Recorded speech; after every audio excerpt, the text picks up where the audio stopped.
Outlook Business Investment Summit 2021 is brought to you by ICICIdirect.com. Welcome, ladies and gentlemen, to Outlook Business Investment Summit 2021. I have with me Vijay Chandok, Managing Director, ICICI Securities. Vijay has been with ICICI Group for over 27 years. Prior to his current assignment, he served as Executive Director on the board of ICICI Bank. He's currently a member of Advisory Committee of NSE, BSE, NSDL, and Secondary Markets Advisory Committee constituted by SEBI. First of all, thank you so much, Vijay, for joining me for this discussion today. And of course, for partnering with us to really organize this investment summit, which seems to be very, very timely, given that there is so much trepidation and uncertainty in the air. There couldn't be a better time to have dealt with the difficult subjects of investing during uncertainty. So thank you for that opportunity. And thank you for joining me today. Thank you. Always a pleasure. I think we've had a long association, and we really are happy that all of you are doing well in difficult times like this, and all of you are safe as well. So looking forward to this conversation with you. Sure. So the topic for our discussion really is technology in investing. And as you pointed out yesterday during your keynote, we have taken a huge digital leap in the past 1 year post-pandemic. And every single business, like you said, from energy to the way companies have moved to remote working, there has been an element of technology that has come in. How do you see technology reshaping the world of investing?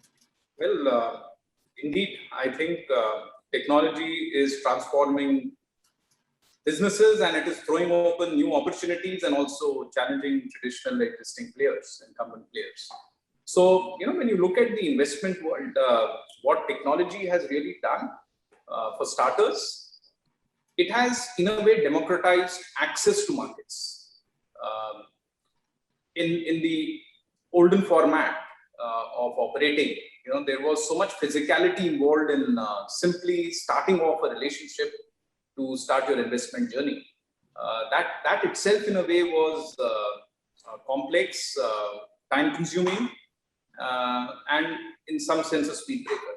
I think today the combination of regulations and technology has made it really easy and seamless for you to do it yourself and start accessing markets virtually in minutes. So from the time you decide to start investing, to start actually investing could be as little as 10, 12 minutes and you're good to go. So that's what technology has done. The second important role I have seen technology play is, in a way, what one could call demystify a complex subject like investments. So technology and research, the combination of these two, have brought together themes which individuals and investors can relate to, but are unable to translate these trends, these themes which they can relate to, which they believe in, into what would it mean for me, for instance, to invest, and making it very easily available to him to actually execute that. So, for instance, if there are people who clearly understand the Atmanirbhar agenda of India. And people believe that there is a great business transformation and opportunities that are going to play out. But if India is to attain its objectives of becoming Atmanirbhar, which companies, which stocks are going to benefit? I think that is where the equation breaks down. Technology research combination brings it back by telling him that if you believe in this Atmanirbhar Bharat agenda, these 7 stocks could be positively impacted. Everyone believes, for instance, in the China Plus One strategy. Right. Similarly, you put together. So I think that's the second. It's demystifying and simplifying investments. The third, I think, still early days, but a combination of machine learning, deep learning, and data coming together is beginning to start impacting customer experiences. It's beginning to throw personalization into the otherwise, do-it-yourself kind of an engagement. So you're able to actually bring personalization at scale in a cost-effective manner, along with robo-advising, which are again in its nascent stages, to provide recommendations, hand-holding in the process of investments. I would still say we are in very early stages of these technology uses, but I can only imagine that going forward, apart from the changes that have already happened, more and more of such tools will improve experiences and make processes even more easy, even more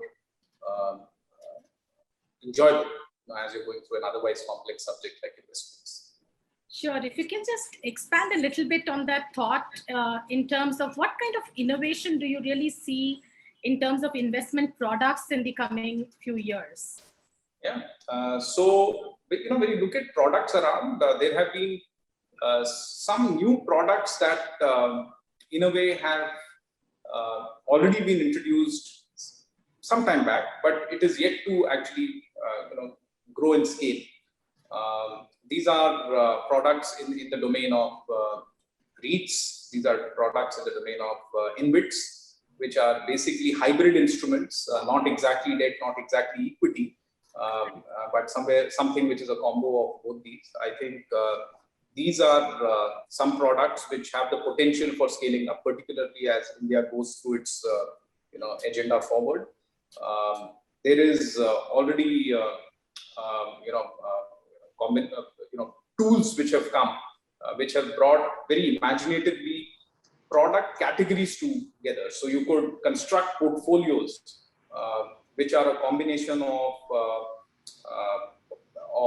equities, of gold, because now that's also available in a digital financial format, and other commodities together, and fixed income as well, and create a basket of interesting product which meets a specific objective.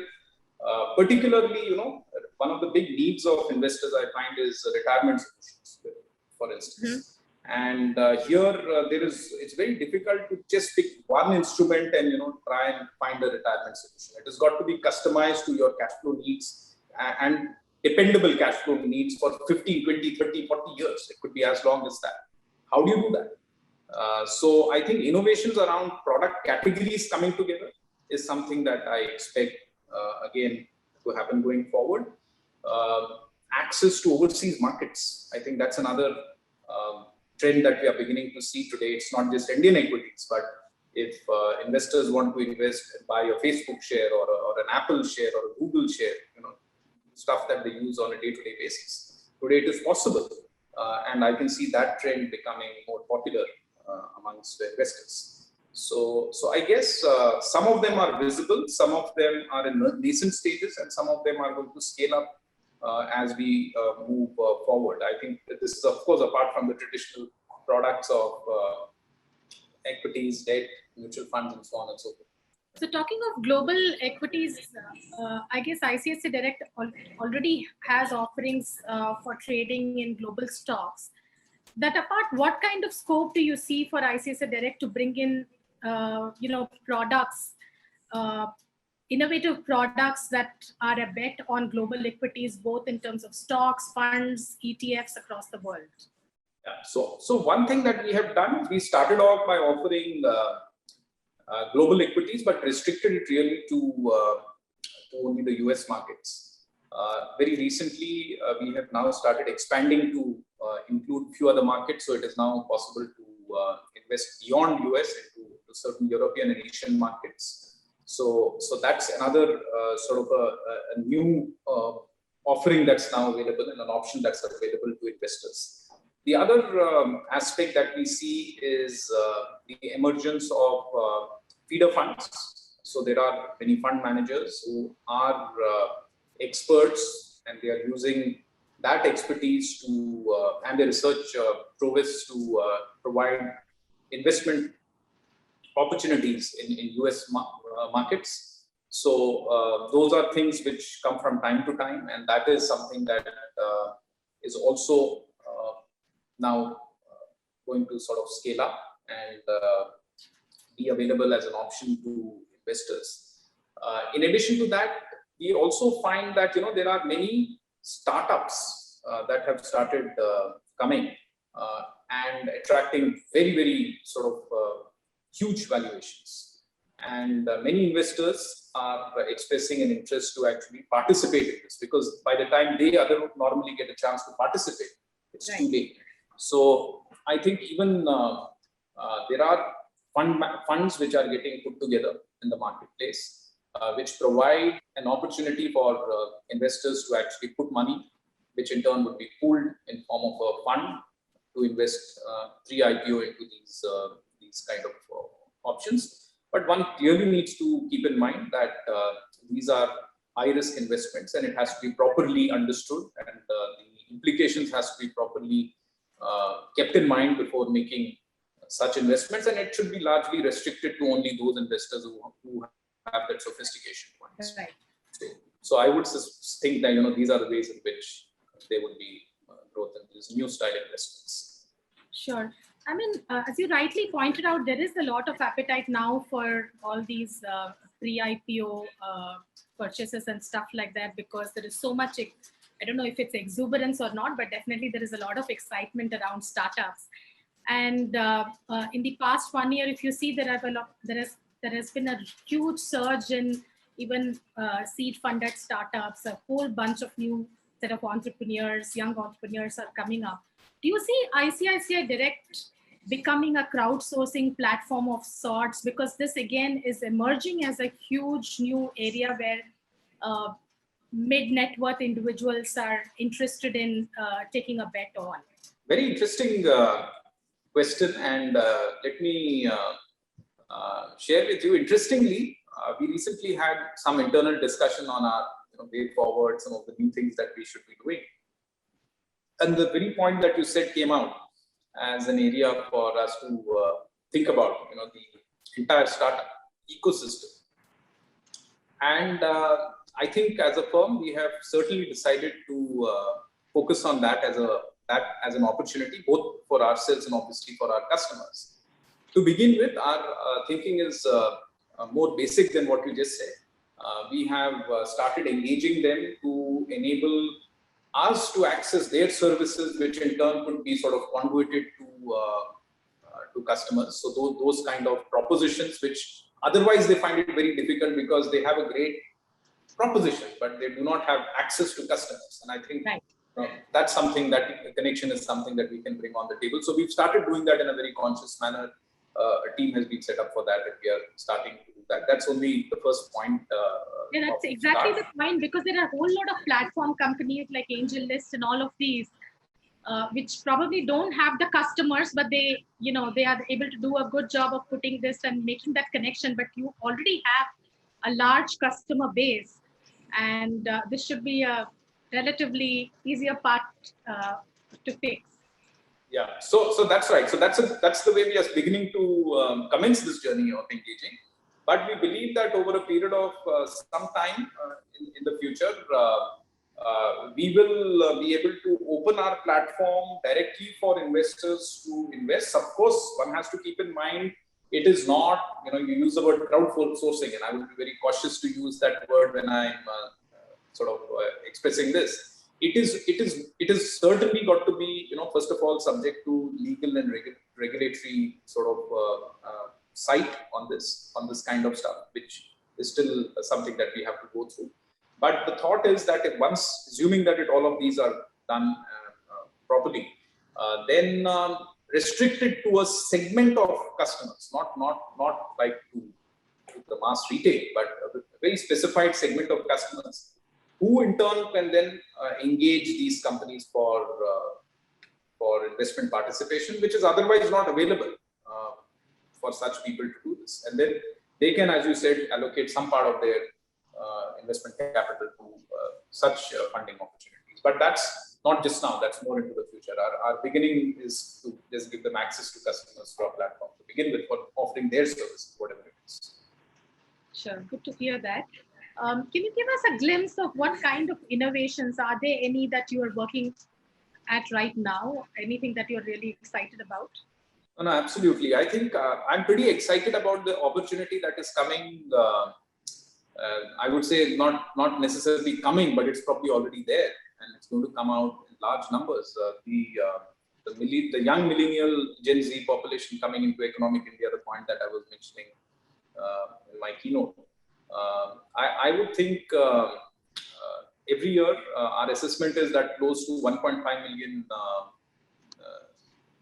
young millennials or Gen Z are going to come into economic India, and that number is going to be continuing year after year after year for a long period of time, perhaps 10 years or so. So it's a very large segment which is emerging, and they have a different way of engaging, transacting, and commercing, if I can use that word. And therefore, it is important for us to create a method to be relevant to them. And towards that, I think some of the areas that is an area of intense focus for us is to personalize. Many of these people certainly need knowledge and access to training, if I can again use that word. But they don't do it in the traditional way, right? They have a very different way of getting exposed to content. It is social and gamified style, and therefore you have to make that content available to them in a social and a gamified sort of a format. So I think some thinking is going on around how you can use technology to give those experiences to individuals. So personalization is going to be a big area of focus. Providing social connectedness, providing through the world of investments, attempt to democratize knowledge sharing is another area. How we can integrate gamification as a method of instruction and learning and teaching, and providing access to information and knowledge is a third area. So it is actually doing the stuff, using technology to do the stuff that the new age Indians do. And in a manner that they can relate. So that's the direction in which we are trying to marry technology and provide to customers, and we are very, very excited about that. Another thing is that there is a lot of activity around the fintech space that's been happening over the past 2 years. It's really accelerated. And there are a whole bunch of ventures, all shapes and sizes getting funded, and including it's not just payments anymore, it's like investment advisory and whatnot. Being an incumbent in this space, how do you really keep pace and continue to be relevant and guard yourself against, players who are cropping up at the periphery? No, I think you sort of nailed that question, if I can say so. Because that's a question that we keep asking ourselves every day. How do you keep yourself abreast of competition? And ours is a very, very competitive world. I used to be in banking, and in banking you have a competitor which is slightly cheaper than you, or you're slightly more expensive. Yeah. But in this world, it is very different, right? So you have to be really on your toes to remain relevant. I'll tell you, our thinking has been like this. We find that most of the, every investor is unique, and it is that insight which we have tried to use, and we have sort of micro-segmented the market. And rather than providing a one-shoe-fits-all kind of a solution, and we find most of the new age guys do that. It's a take it or leave it. This is the way it is. One-stop shop, do it yourself, and this is the way it is. We've sort of differentiated there by providing micro segments and scale. I think the first thing that is important is to understand that insight as to what will motivate a type of a customer. So, for example, if you're a trader-oriented customer, you would value low cost as an important attribute. But if you're an investor, you're probably more concerned about where do I invest, what is the holding horizon, is my money going to be safe, etc., etc. As a more dominant ask, am I dealing with someone whom I can trust for 4 years, 3 years? Really, is he worthy of my trust? So those things start becoming more important. If you're a heavy duty guy, then you want both. You want pricing and as well as. So what we have done is we've identified these industry segments and clusters, and we have actually come up with very unique propositions targeted to those need sets. Then we have used the power of technology and research and created tools so that we can translate our research into a very cool, easy to relate and understand investment ideas, and make the customer see them and present it to them in a manner that it's very easy for them to understand what they are seeing. And even the whole process is very simple. It's literally one swipe and you're done. Right. So it's about bringing that otherwise complex subject in a very easy to understand and relate to format and execute format. Right. So we've tried to use that as a process. We've tried to again differentiate by providing options in investments in overseas markets, for instance. And we are the only player who are able to offer the combination of access to markets and access to send and ability to send money. You have to convert your rupee to dollar and then remit it there. The whole experience is seamless. In other places, the challenge is that there is one leg which needs to be. It's not seamless. There's the physicality involved. The journey gets broken. But because of our affiliation with ICICI Bank and the product of Money to World that we have there, we are able to integrate and offer that seamlessly. So there are some unique experiences one needs to identify, propositions that needs to identify, and we are always on our toes. There is no resting on this. We'll have to keep innovating. And like I said, I think our next journey is how we can bring our research content at scale in a personalized manner to investors and improve his experience. So there's a huge amount of thinking going on. I was just talking to Zerodha some time back, and they were saying that they are working on something called the nudge, where customers can actually, there is an application which tells you, which helps you track your trading record for the past 1 year, because most traders don't really track their investments, and they don't know where they go wrong and why they go wrong. So they're working on applications like that, which can make you reflect on what your trading record is, and then keep fine-tuning that to better your odds of winning. And they're a private company and money-making company. And the thinking with the promoters is that even if that means the trading volumes get depressed, they really are not concerned, because the outcome they want is a better wins for their customers. Now, this really hits at the core heart of how the broking business has evolved over past many years. For an incumbent like you, when competition like this comes up, how do you really steer this business going forward? Are we going to see some fundamental changes in the way companies are going to approach this whole business in future? No, absolutely. I think you highlighted a very key insight. You're in this business not for a transaction. You're in this business for life.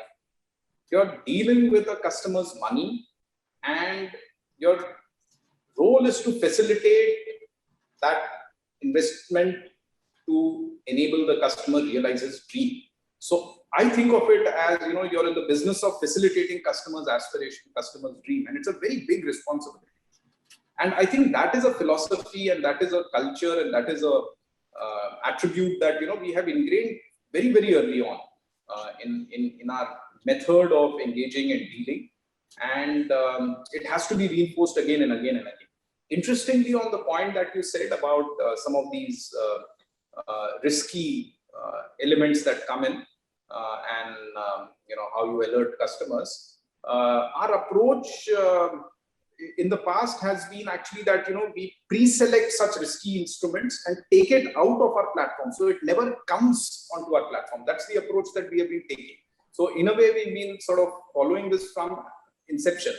However, with the changes that have happened in technology, what we started doing now is we offer these instruments in the platform, and today's customer wants choice. He says he wants to be empowered to take a call. That's the way he demands. So we've launched something called, so we've introduced them. So first, from a situation where it was never there on the platform, we've actually introduced them. And we have introduced a concept called iAlert.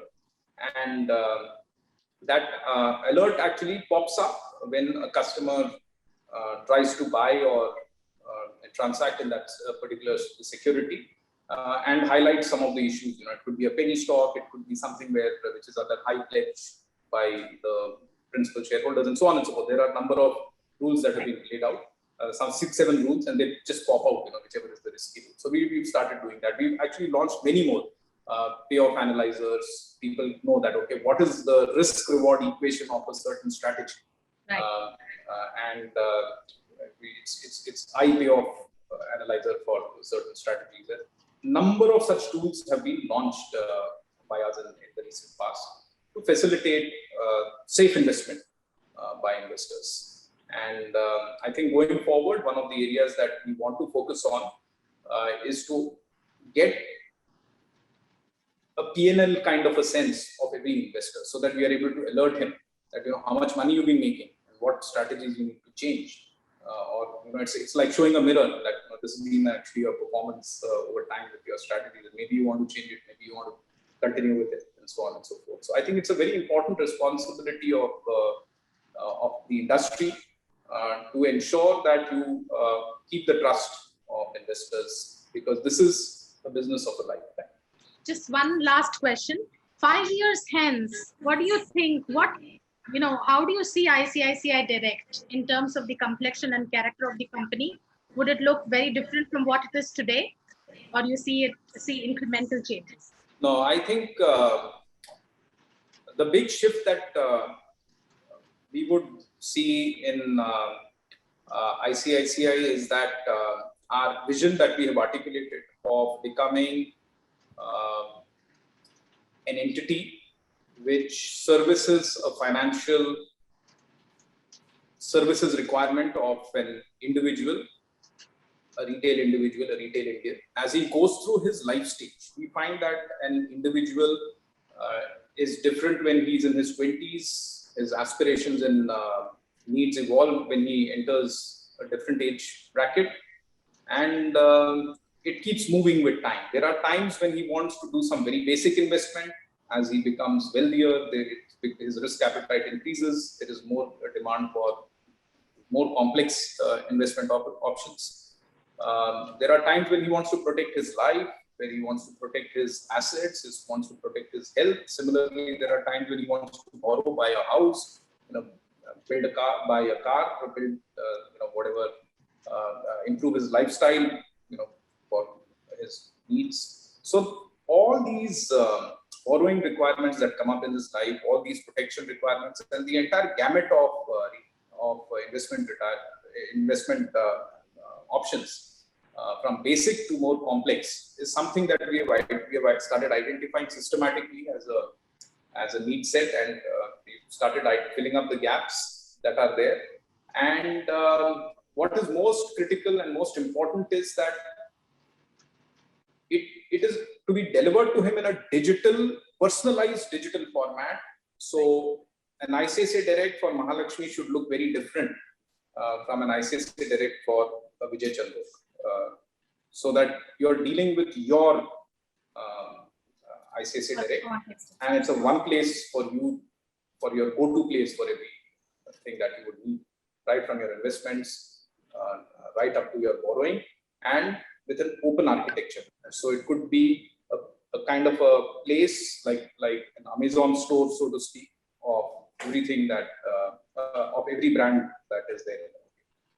So that's the direction in which we want to go. We still have a long way. And all the best. Thank you so much for taking the time out today. Thank you so much. Pleasure always talking to you, and all the best. Take care. Thank you.